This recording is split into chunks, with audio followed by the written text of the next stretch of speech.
우리 오늘은 16일째 우리가 함께 나눕니다. 오늘은 자기 방어. 우리 제 6계명을 갖고 우리가 계속해서 하고 있죠. 그런데 살인하지 말라나 자기 방어나 뭐 무슨 그렇게 큰 차이가 있을까? 이게 무슨 연관이 있을까라고 생각할 텐데, 그래도 이렇게 보면 또 연관이 굉장히 많이 있습니다. 자기 방어. 우리 오늘 질문을 이렇게 보시면 이렇게 보면 그리스도인들이 물리적인 공격에 맞서 자신을 방어하기 위해 물리력을 사용하는 것은 옳으냐? 누가 이렇게 칼을 들고 나에게 덤비는데 나도 칼을 들고 덤빌 수 있을까? 나를 방어할 수 있을까? 누가 총을 쏘려고 하는데, 혹은 누가 막 그 힘센 사람이 와서 나를 꽉 잡았는데 내가 막 총이 있어요. 근데 총이 있거나 혹은 칼이 있는데 그 칼 가지고 옆에 있는 사람을, 나를 공격하는 사람을 찌르는 것, 이거 괜찮은가? 우리가 당연히 괜찮다고는 생각하는데, 그런데 이 6계명에서 살인하지 말라라는 이 부분, 우리 어저께 나눴던 것처럼 평화주의자들, 이제 패시피스트, 이 평화를 주장하는 사람들, 특히 이제 기독교계 안에서 비폭력, 무폭력을 이렇게 이야기하니까 이거 우리가 그런 무시무시한 흉기를 우리도 휘둘러도 되는 거야? 라는 이제 그런 질문. 그럴 때 무기를 사용하는 것은 옳은가? 특히 이제 미국 같은 경우는 총기 소지, 총기에 관한 이런 법률 굉장히 좀 많죠. 그래서 오늘은 좀 많은 부분을 거기에 하려 했는데, 왜냐하면 그게 미국 안에서는 현실적인 부분이니까 그리스도인이 총기를 소지하는 것은 옳으냐? 라는 이제 그러한 부분들을 함께 이렇게 좀 나누려고 합니다. 우리 말씀을 한번 같이 함께 읽겠습니다. 잠언 25장 26절과 출애굽기 20장 13절 말씀 우리 함께 같이 읽습니다. 의인이 악인 앞에 굴복하는 것은 우물이 흐려짐과 샘이 더러워짐과 같으니라. 아멘. 자, 살인하지 말라. 아멘. 자, 의인이 악인 앞에 굴복하는 것, 우리가 항상 의인이라는 건 아닌데, 악인이 우리를 향하여서 공격하고 혹은 무력으로 어떤 것들을 행하려고 할 때 우리가 그냥 수동적으로 당하고만 있어야 되는 거냐? 그것은 본성에도 맞지 않고 보는 사람으로 하여금 저 좀 부조리한데 라는 그런 생각들을 갖게 할 것이 아니냐? 이제 그 부분에서 나옵니다. 문제 제기가 그렇죠. 그리스도인들이 그러면 물리적인 힘을 사용하는 거 괜찮냐? 예수님은 오른뺨을 맞으면 다른 쪽 뺨도 돌려대라고 하셨지 않냐? 우리가 우리를 공격하는 사람에게 꼭 그렇게 맞서야 되냐라는 이제 그 부분들을 한번 말씀을 같이 볼게요. 성경은 예수님이 자기 방어를 금지하지는 않았다. 오른뺨 치면 왼뺨 돌려대는 거, 이건 사적인 복수심에 관한 이야기지. 지금 이제 복수로 오른뺨을 쳤어요. 그러면 나도 그러면 저 사람 오른뺨 쳐야지, 혹은 난 더 세게 쳐야지, 이런 사적인 복수심에 관한 것이지, 이것이 꼭 오른뺨을 맞으면 왼뺨을 돌려대야 되는, 그게 이제 기독교적인 윤리로 하나님께서 이거 너희들 이렇게 꼭 행해야 돼 라고 예수님이 그렇게 말씀하신 것은 아니다. 우리 어저께 말씀에서도 전쟁에서도 이 비슷한 그런 말씀이 나왔었잖아요. 사적인 명령이지 이게 국가에 관한 공적인 그런 명령이냐? 그렇지는 않다라는 이제 그런 부분이죠. 또 성경의 다른 본문은 위험을 피하기를 권한다. 다윗 같은 경우도 이렇게 사울이 창을 던질 때 피했죠. 바울 같은 경우도 죽이려고 할 때 광주리를 타고 내려왔죠. 예수님도 언덕 위로 이렇게 밀치려고 할 때 그들을 피하여서 이렇게 오셨죠.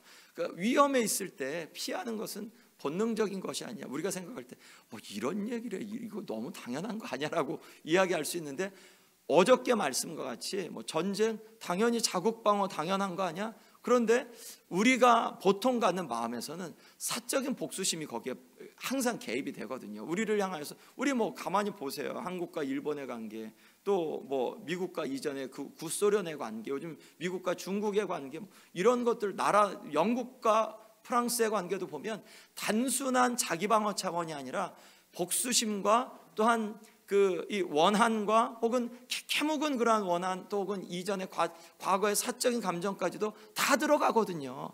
공정하게 어떤 사안을, 문제를 처리하지 않고 거기에서 더 사적인 원한과 복수심과 그리고 우리의 우월감을 드러내려고 하는 것과 우리의 힘을 과시하려고 하는 마음이 거기에 반드시 들어가거든요. 지금 이 시대의 정세 속에서는. 그러니까 우리가 이런 것이 너무 당연한 얘기하는 것 같은데 실질적으로 우리의 마음을 돌아보고 정책을 돌아보고 국민들의 일반 정서를 돌아보면 원한과 복수심과 또한 힘을 과시하려고 하는 마음이 반드시 있습니다. 그리고 일반적으로 있습니다. 기독교인의 마음에서, 그리스도인의 마음에서 이런 것들을 어떻게 가져가야겠느냐라는 부분이죠.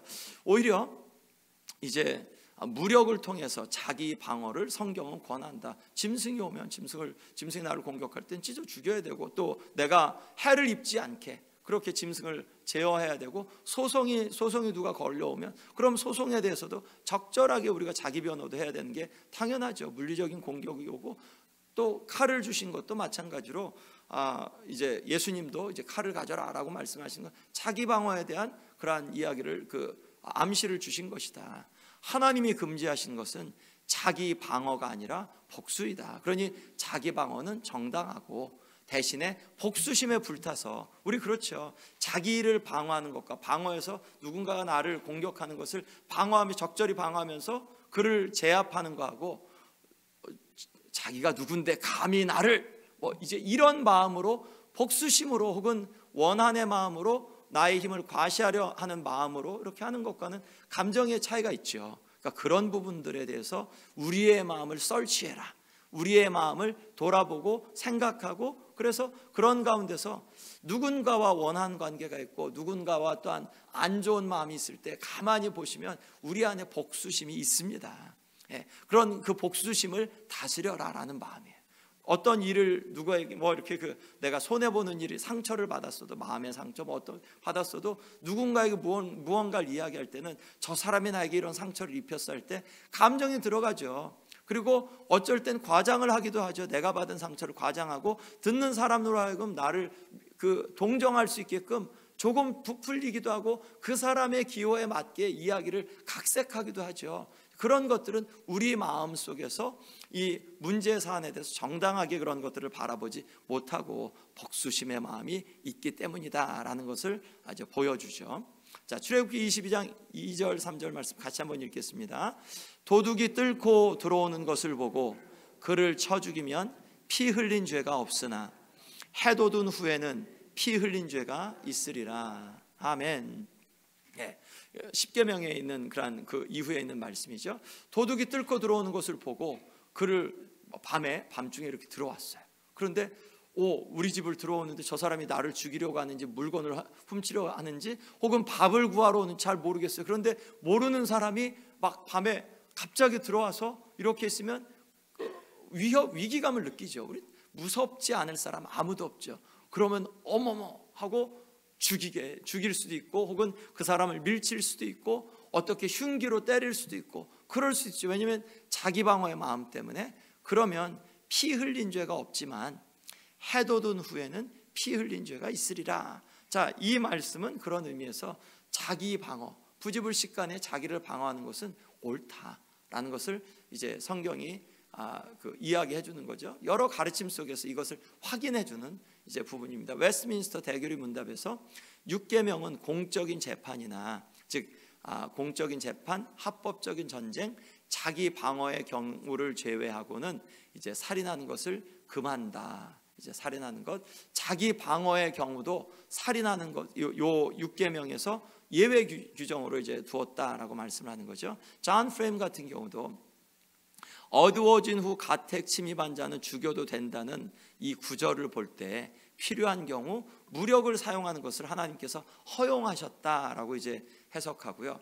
자, 그런데 여기서 구별해야 되는 것은 어떤 것을 구별해야 되냐면 범죄에 대한 자기 방어, 즉 크리미널리 누군가가 나를 죽이려고 해하려고 하는 그런 나에게 위해를 가하는 그런 때의 방어는 찬성하지만 그리스도인에 대한 박해, 이러한 그 부분들은 내가 그리스도인이기 때문에 누군가가 나를 어렵게 하고 나를 또한 하려고 할 때는 그럴 때는 우리가 무저항을 선택할 수 있다. 그것을 방어할 수는 있죠. 방어하는 건 그 죄가 아니죠. 그런데 그런 가운데서 내가 그냥 주님 안에서 이것을 받아내기로 내가 감내하기로 이것을 선택하는 것도 그것도 가능하다. 라는 이제 말씀이에요. 누군가가 우리에게 위해를 가할 때는 당연히 자기 방어하는 건 당연하다. 내가 그리스도인이기 때문에 나에게 위해를 가하는 것도 자기 방어할 수 있다. 그렇지만 거기에서 무저항을 선택할 수도 있다. 라는 이제 그러한 규정을 주면서 두 가지를 분리하는 거죠. 그리스도인으로서 받는 고난과 또 그 범죄로 나에게 어떤 그리스도인 때문이 아니라 그냥 그 인간으로서 어떤 우리에게 가하는 그런 범죄에 대한 그런 상황에서의 자기 방어에 대해서 이야기를 하죠. 자, 그리스도인의 박해에 대해서 조금 더 자세하게 이제 존 파이퍼가 이렇게 이야기합니다. 성경 말씀이 이렇게 많이 나오니까 신약에서 그런 말씀 굉장히 많이 나오잖아요. 애매히 받는 고난은 이제 인내하며 참으면 그러면 그것이 오히려 하나님 앞에 선하고 아름답다라는 말씀이나 누군가가 우리가 그리스도인이기 때문에 고난을 가할 때 이제 그것에 대해서 참고 또한 그 주님을 기억하면서 주님을 생각하면서 참는 거 뭐 그런 부분들도 많이 나오죠. 그리스도인은 부당한 일을 겪게 될 것을 예상해야 한다. 예수님을 쫓아가기 때문에 예수님도 그 세상이 나를 미워했으니 그러니 너희도 미워할 거다. 이제 그렇게 말씀했죠. 이때 그리스도를 증언할 기회로 오히려 우리는 활용해야 되고 어떻게요? 그러니까 고난의 박해에 대해서 인내함으로 그리스도를 증언할 기회로 활용한다. 왜냐하면 자기 방어는 본능적인데 저 사람 왜 자기 방어 안 하지? 내가 그 그리스도인이기 때문에 박해하고 고난을 주는데 왜 자기 방어를 안 하지?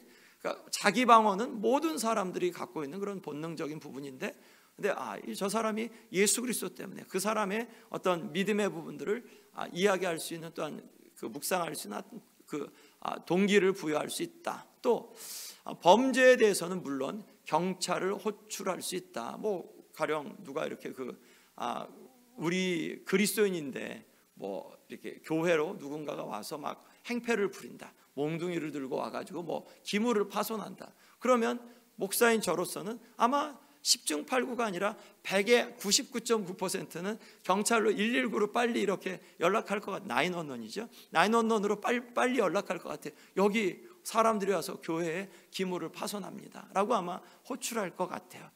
경찰 호출도 가능하다. 그러나 총기나 무력 사용은 자제하는 것이 낫다라고 이제 존 파이퍼는 그렇게 이야기한 대신에 이제 이 웨인 그루덤 같은 경우는 자기 방어를 위해서 무기와 무력을 사용할 수 있다.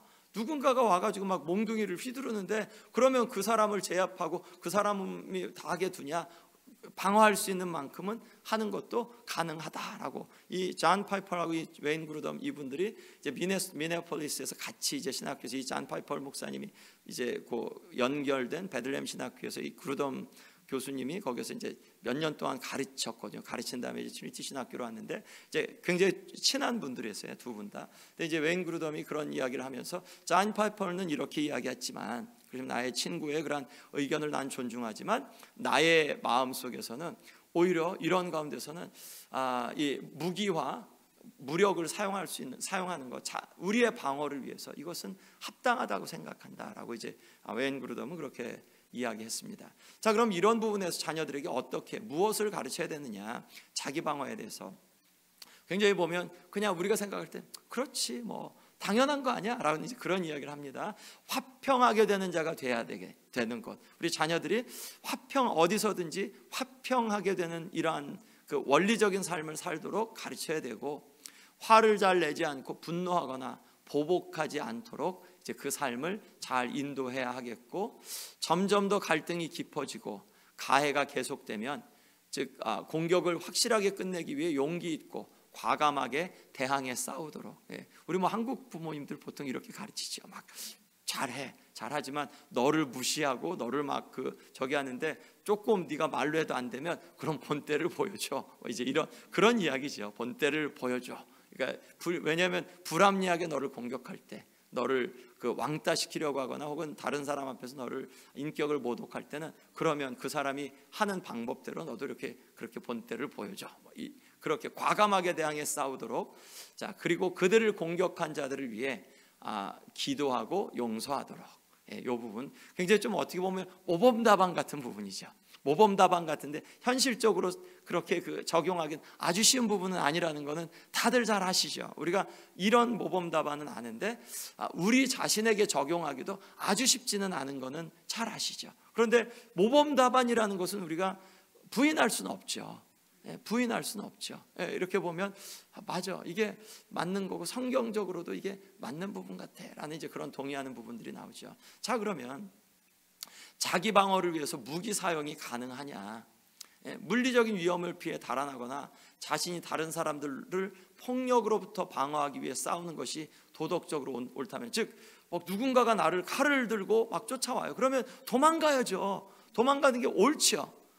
왜냐하면 내가 칼도 안 들었는데 도망가야죠. 누군가 칼을 들고 나를 죽이려고 하면 도망가는 게, 만약 이것이 옳다면 그럼 무기 사용도 옳은 것이 아니냐라고. 왜냐하면 그게 피해 도망하는 것, 그 사람으로부터 위해를 받지 않으려고 도망하는 것, 혹은 그 사람으로부터 위해를 받지 않으려고 함께 방어하기 위해서 싸우는 것, 이렇게 싸울 때 그 사람이 더 큰 무기를 가졌으면 내가 그냥, 그 사람은 뭐 칼을 들고 있는데 적어도 돌이라도 집어야 될 거 아니냐. 왜냐면 그거로 이렇게 해야지. 아니면 맨손으로 싸우면 질 게 뻔한데, 내가 크게 다칠 게 뻔한데, 이제 그런 부분이죠. 자, 칼에 대한 본문, 예수님이 이제 그 겟세마네 동산에서 칼을 가지라고, 칼을 버리라고 하진 않으셨죠. 칼을 이제 도로 집어넣어라. 그러니까 예수님이 자기 제자들이 자기 방어를 위해 효과적인 무기를 지니고 다니길 원하셨음을 뒷받침한다라고 이제 이야기하고, 본능적인 부분이죠. 자, 그러면 총기를 사용하는 것은 가능하냐? 미국 같은 경우는 총기를 갖고 있으니까 지지하는 근거입니다. 부당한 폭력으로부터 방어가 도덕적으로 정당하다면 총기나 후추 스프레이 뭐 이런 것들을 사용하는 것은 옳다고 본다. 그리고 총기 사용 시 가해자의 위력을 제압하고 차이를 상쇄시켜 평준화시켜 준다. 즉 가해자가 나를 향하여서 아주 뭐 4-5사람이 돌진할 때 내가 총기를 갖고 있으면 그 사람들도 함부로 이렇게 나를 공격할 수가 없으니까, 이런 것들은 이 게임을 체인지해 줄 수 있는, 혹은 나를 방어할 수 있는 굉장히 중요한 도구가 된다. 총기 소유보다 더 중요한, 굉장히 중요한 포인트라고 생각합니다. 총기 소유보다 총기를 의지하려는 유혹에 넘어가지 않는 것이 더 중요하다. 이 미국 같은 경우는 그런 부분이죠. 총이 있으면 우선 이 총이 나를 좀 안전하게 해줄 거고 구해줄 거고, 혹은 이제 총을 더 의지하는 것, 하나님보다 이렇게 총을 더 의지하려는 것, 뭐 이제 그런 부분들이 더 중요한 그런 부분들이 아니냐. 끊이자 이 미국 땅이 최근에 뭐 우리 컬럼바인 그런 고등학교에서 있었던 거 900발을 난사했죠. 1996년, 99년 2명의 고등학생이 900발의 총을 난사할 정도면 이게 뭐 어떤지 아시겠죠. 2007년 우리 버지니아 공도에서 우리 그 조승희 우리 한국 그 청년이 죽여 32명을 죽였죠. 2012년 샌디욱 초등학교에서 26명을 죽였고, 2016년 클럽에서 49명이 죽고 53명이 이제 다쳤고, 2017년 라스베가스 저기에서 58명이 죽고 441명이 뭐 저때 콘서트였었어요. 기억나죠? 몇 년 전이었으니까 그 콘서트에서 이렇게 수천 명이 모였는데, 뭐 수만 명이 모였나? 그런데 거기에서 그냥 총기를 난사해서 저렇게 많은 사람을 죽이고 또한 사상자를 냈죠. 2018년 또 우리 2019년 월마트에서 또 그랬고, 2020년 얼마 전에 우리 한인 6명이 죽고 이제 그 마사지샵에서 그렇게 했던 거 기억나죠? 작년이었죠.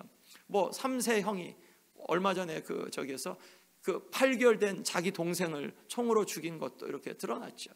그러니까 이건 그냥 간단하게 몇 개이지 무척 많죠. 지금 2020년 미국 총기 사고를 보면 총기로 사망한 사람이 19,380명, 그리고 총기로 자살한 사람이 24,000여 명, 총기로 부상한 사람이 35,000여 명 정도, 어린이 희생자는 300여 명 정도. 2019년보다 2020년 50% 어린이 희생자도 많아졌다 그래요. 아마 이 팬데믹 동안에 집안에 있으면서 가정 어뷰즈 같은 것들이 있으니까 아마 그런 부분들이 더 많아졌다고 해요. 총기 판매량도 작년에 2,300만 자루가 팔렸대요. 생각해서 2,300만 자루면 그건 10명에 하나꼴로 이렇게 총 없으시죠? 어떻게 없으세요? 저도 없어요. 없는 게 우리한테는 조금 놀미긴 놀미인데 2,300만 정이나 팔렸다는데, 그러면 우리가 평균적으로 보면 한 12-13명에 하나 정도는 이렇게 있는 건데, 미국 안에서 2019년보다 64% 급증했고, 현재 미국에 한 4억 자루가 있다고 합니다. 그러니까 미국에 있는 인구보다 더 많은 3억인데 아이들까지 합해서 3억인데 아이들보다 더 많은, 그 전체를 합한 것보다 더 많은 거죠. 그리고 또 작년 생애 처음으로 총기를 구입한 사람이 840만 명. 그러니까 요거 굉장히 좀 작년에 처음으로 구입한 사람이, 그러니까 요게 이제 그 바이든이 대통령 되면서 야 이거 할 거야. 이제 앞으로 총기 규제가 더 강화될 거니까 그 다음에 총기 못 구할 것 같아라는 이제 그런 불안 심리, 뭐 여러 가지 또 이 팬데믹 속에서 불안 심리가 가중해서 이제 그렇게 되었다고 해요. 아무튼 미국에 이렇게 총이 많아요. 4억자루나 있어요. 예, 사람보다 더 많아요. 이 총기 규제 가는 것도 보면 우리가 뭐 음주 같은 경우는 여러분 뭐 가서 만약 맥주를 사려고 하더라도 다 아이디 체크하잖아요. 아이디 체크하는데 21세 미만은 그거 봐가지고 아이디에서 21세 미만은 이렇게 술을 못 사게 돼 있거든요. 그런데 18살만 돼도 총기를 사용할 수 있게 허용되고 있는 게, 야 이게 뭐 말이 되냐라고 이제 이야기들을 하죠. 2020년 시카고 총기 살인 사건을 한번 좀 통계를 잘 봤는데 772번의 총기 사고가 있었어요. 살인 사건이. 예, 그리고 4,033명이 가운데 죽었고, 메모리얼 데이 후 며칠 후에 5월 31일 하루에 18건 총기 사건이 있었대요. 그러니까 생각해 보면 하루에 이 시카고 시내, 여기 포함하지 않은 거, 시카고 안에, 시카고가 한 400만 조금 넘죠. 그 안에서만 하루에 18건이 이렇게 총기 사고가 있었고요. 2020년 한 해 79명의 경찰이 총에 맞게 되었고, 우리 조지 플로이드인가 이제 그 사건이 있었잖아요. 그 사건 이후로 이제 경찰들이 굉장히 순환을 많이 당했는데, 올해도 거의 작년과 같은 그러한 추세를 지금 유지하고 있고요. 예, 요거는 제가 한번 봤어요. 자, 빨간색은 이제 총기를 아주 규제한 그러한 규제한 것 중에서 오픈 캐리하고 뭐 컨셀 캐리라 그래요.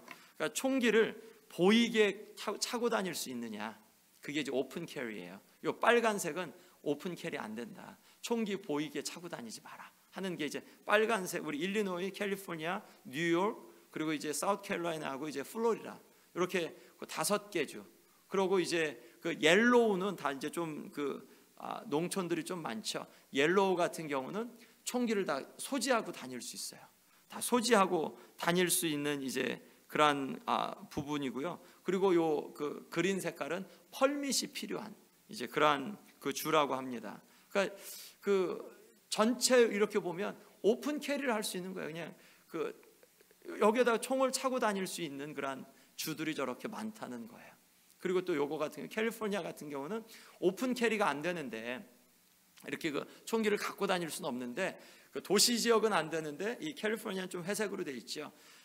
시골 지역 같은 데서 오픈 캐리가 가능하다라고 해서 이제 저렇게 따로 구분을 했습니다. 그러니까 이 미국에서 이 줄을 한번 잘 보세요. 저런 주 잘못 가실 때 잘못하시면 그냥 여기서 총이 바로 나올 수도 있으니까 조심하시고, 예, 그러니까 총기를 갖고 다니는 것이 이 미국에서는 뭐 그렇게 아주 어렵진 않은 거예요. 근데 이 부분이 되게 좀 재밌죠. 저도 이렇게 공부를 하면서, 이전에도 이제 우리 뭐 시민권 공부하면서 미국 수정헌법 기억하시죠? 1조 뭐 무슨 수정헌법인지 기억하시는 분 없으시죠? 다 까먹으셨죠? 예, 뭐 1조가 종교의 자유나 그런 거였잖아요. 종교의 자유나 뭐 무슨 이제 같이 모여 집회의 자유나 그런 것들을 허락해 준 것. 왜냐하면 처음 헌법에서 그것들을 충분하게 보장하지 않아서 수정헌법을 1791년에 하면서 1조를 이제 그런 종교의 자유, 집회의 자유 그런 것들을 했고, 2조에서 이제 총기를 소지할 수 있는 그런 자유를 이야기합니다. 규율을 갖춘, 이거 한번 그래도 미국 헌법이니까 한번 헌법은 이제 최고의 그런 권위를 지니죠. 이게 수정되기까지는 이거는 변하지 않고 미국 사회를 규율하는 그런 중심을 갖고 있는 그런 체계죠. 같이 한번 읽어보겠습니다. 규율을 갖춘 민병대는 자유로운 주정부의 안보에 필요하므로 무기를 소유하고 휴대할 수 있는 국민의 권리가 침해받아서는 안 된다. 딱 보면 뭐 무슨 말인지 잘 모르겠어요. 이런 부분이에요. 이때는 그러니까 1790년 91년이면 이제 독립한 지 1776년에 독립했으니까 독립한 지 얼마 안 됐어요. 그리고 아직까지 그 보안이나 치안 같은 게 굉장히 취약할 때예요. 그러니까 그리고 경찰력 같은 것도 없고, 만약 이렇게 어떤 외부의 그런 저기가 침략이 있을 때는 나름대로 사람들이 이렇게 그 자기네들끼리, 가령 우리 이전에 한국 같으면 민방위대 뭐 예비역처럼 이렇게, 야 우리 동네에서 모여, 우리 이제 우리 동네를 보호해야 돼. 그러면 동네 장정들 다 나오죠. 장정들이 이제 민병대라고 이야기한다면, 민병대들이 총이 있는 것과 없는 거하고는 이 그 힘의 차이가 있잖아요. 그러니까 그때 1791년 당시에 경찰력이나 치안이나 보안 이런 것들이 취약할 때, 그때 무기를 소유하고 휴대할 수 있는 국민의 권리, 이것은 우리를 보호하기 위한 자신 개인 보호만 아니라 사실은 동네 주를 보호하기 위한 어떤 그런 장치였었어요. 그래서 이게 수정헌법 2조에 딱 명시가 돼 있어요. 그러니까 이게 수정이 돼야 되는데 수정이 안 됐어요. 왜 이렇게 헌법 개헌이 어렵냐? 실질적으로 헌법 개헌에 제가 오늘 추이를 한번 쭉 한번 다 읽어봤어요. 오늘은 그냥 헌법도 한번 다 읽어봤고, 그리고 헌법 수정안도 한번 다 읽어봤고, 헌법 수정안이 어떤 것들이 수정이 되었는지 그런 것도 좀 다 봤고, 그리고 몇 년도에 되었는지 뭐 이런 것들 좀 잘 이렇게 쭉 보면서 보니까 헌법 개헌의 어려움, 헌법을 개헌하려면, 개정을 하려면 이 미국이 처음에 이렇게 주끼리 연합을 했으니까 그러면 상원과 하원이 3분의 2 찬성을 해야 돼요. 먼저 상원과 하원, 지금 미국 같은 경우는 민주당, 공화당이 양당이 있으니까 양당 체제니까 양당이 거의 대부분 모든 정책적인 사안에서 좀 그 어긋나 있는 거 보이시잖아요. 그러니까 이 얼마나 어렵겠어요. 그리고 또 주의회가 이제 3분의 2 이상이 전당대회를 소집을 요구해야 되고, 거기에서 또한 4분의 3주가 4분의 3, 그러니까 50개 주 중에서 4분의 3 이상이 개정안을 비준을 해야, 그래야 이제 이게 가능한 거예요. 1992년 이후에 하나도 통과하지 못했어요. 예. 실질적으로 1992년도 뭐 기적적으로 뭐 별거 아닌, 아주 중요하지 않은 그런 사안이 통과됐는데, 실질적으로 1770년대 이제 투표권이 21세에서 18세로 조정된 뭐 그거 이후로는 의미 있는 그런 헌법이 개헌되지가 않았어요. 이 총기에 관한 것들은 올리고 싶은데 계속 올리는데도 안 되는 거예요. 근데 실질적으로 지금 이 그 대법원에서 거기에 있는 사람들이 이야기하기를 미국 국민의 2%만 반대해도 헌법 개헌은 불가능하다라고, 실질적으로 인 헌법 개헌에서 이런 모든 그러한 과정 때문에 미국 국민의 2%만 반대해도 헌법 개헌은 이루어지지 않을 거, 현실적으로 이루어지기 어렵다고 이야기합니다. 국민적인, 그래서 공감대를 가져도 우리가 이렇게 큰 총기 난사 사건들을 보면서 이거 좀 규제해야 돼, 이거 뭐 좀 잘못됐어라는 생각들을 갖고 있음에도 불구하고 그게 어려운 것이 이제 이런 부분들이라고 해요. 거기서 이제 또 전미 총기협회, 뭐 제가 이렇게 그 NRA가 무슨 뜻인지 모르겠지만 뭐 내셔널 뭐 라이플 어소시에이션 뭐 이러지 않을까 싶은데, 이 여기가 갖고 있는 그 라비를 뭐 대단한데 회원이 500만 명, 그리고 보면 역대 대통령들 거의 대부분 회원이었고요.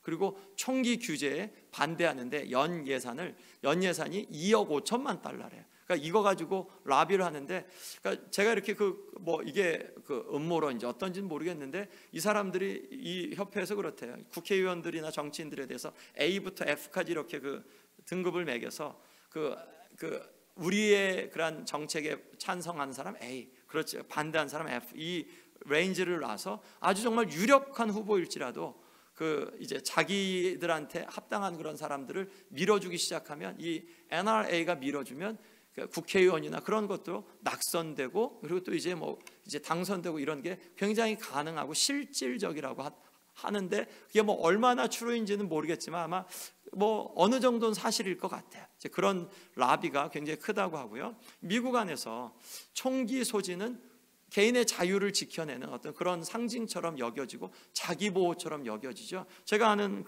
아주 정말 좋은 크리스찬인데, 이제 그 친구도 총을 샀는데 이제 이유가 이제 이제 자기 보호를 위해서 샀는데, 저기에요. 그러니까 anesthesiast, 마취인데, 그러니까 이 환자를 돌보다 보면은 그러면 이제 자기 환자 속에서는 정신분열자들이 굉장히 많대요. 그리고 이 정신분열자들이 언제 자기를 공격할지 모르니까 이제 자기 방어를 위해서 샀다 그래요. 그러니까 자기 보호를 위하여서 미국 국민들이 63% 정도 야 총기가 있어야 돼라는 이제 그런 통계가 있고요. 또 이제 사냥 문화가 이 미국에서는 1,500만 명 정도 사냥을 즐긴대요. 한 총기를 왜 금지하는데? 라고 반대하는 사람들의 한 40%는 그러면 내 그 엔터테인이 사냥 못하잖아 라는 이 이유 때문에 이제 그 총기 규제에 대해서 반대를 한다고 하고요.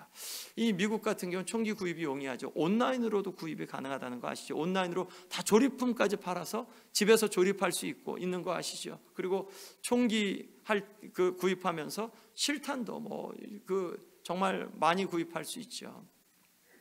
자, 규제냐 방치냐 이제 결론적으로 나아갑니다. 자, 규제하면 총기 범죄가 더 늘어날 것이다. 되게 이상한 논리가 있죠. 근데 이 웨인 그루덤도 실질적으로 그런 통계를 갖고 이야기하죠. 야 봐라, 시카고는 총기 규제를 엄격하게 하는데도 시카고가 지금 미국에서 가장 총기 사고가 많지 않냐. 진짜 그렇거든요. 상대도 안 되게 많잖아요. 시카고가 총기 규제를 아까 보시면 캘리포니아, 또 플로리다, 일리노이, 그리고 뉴욕, 사우스캐롤라이나 5개 주만 총기 규제가 오픈 캐리가 안 되는데, 그런데 총기 규제를 아주 가장 강력하게 하는데 가장 총기 범죄가 많아요. 이거 어떻게 해석할 거냐? 이제 그런 분들은 총기 규제하면 총기 범죄가 더 늘어날 거가 아니냐. 이제 더 많은 총기 사망이 있다. 그러면 또 한쪽의 그런 생각은 방치하면 공멸하지 않겠느냐. 이거 가만히 두면 맨날 같이 이렇게 총 가지고 싸우면 이거 우리 어떻게 불안해서 어떻게 사냐. 그 선진국이라고 이야기하니 미국 땅에 이렇게 치안이 취약하면 불안하면 살기가 이렇게 힘들면 우리 어떻게 하냐라는 이제 그런 위험이 있죠. 자기 방어를 넘어서 이게 공격의 수단이 되니까 이제 지금 이 미국에서는 그게 문제인 거죠. 그래서 이제 웨인 그루덤 마지막 이제 정리하면서 이렇게 결론을 내립니다. 개별 그리스도인은 총기를 소지해야 되나? 괜찮나? 이 웨인 그루덤 yes. 그냥 대신에 이것은 개인의 선호와 결정인데 소지했을 땐 적절한 훈련, 안전 훈련, 그리고 지혜롭게 이것들을 사용해야 될 그런 그 부분들에 대해서는 분명하게, 또 가정에서 자녀들의 손이 닿지 않게 이제 그런 부분들을 하는 것은 굉장히 중요하다라는 이제 그런 부분들을 하면서 마치는데, 아무튼 이 자기 방어의 이야기, 성경에서 내가 누군가가 나를 위협할 때 내가 나를 방어하는 것은 옳으냐? 옳다. 무기를 사용해도 되냐? 사용해도 된다. 다만 복수심이나 이제 그런 부분들이 아니라 자기 방어 차원에서 그렇게 하는 것은 그것은 본능적인 것이 아니냐라는 부분부터 시작해서 우리 미국 안에 있는 총기 규제의 그런 문제, 또한 어려움, 현실적인 어려움, 그런 것들을 우리가 살펴보았습니다. 성경이 다시 한번 우리에게 살인하지 말라고 그렇게 말씀하시고, 너희가 피를 흘리면 너희도 동일하게 피를 흘릴 것이라고 말씀하신 그러한 말씀들을 우리의 마음 가운데 돌아보며 사사로운 복수심과 또한 정의로운 자기 방어를 잘 분별하여서 자기 방어를 잘 해나가되 대신에 그런 가운데서 복수심에 불타거나 그러지 않기를 예수 그리스도의 이름으로 간절히 축원드립니다. 기도하겠습니다.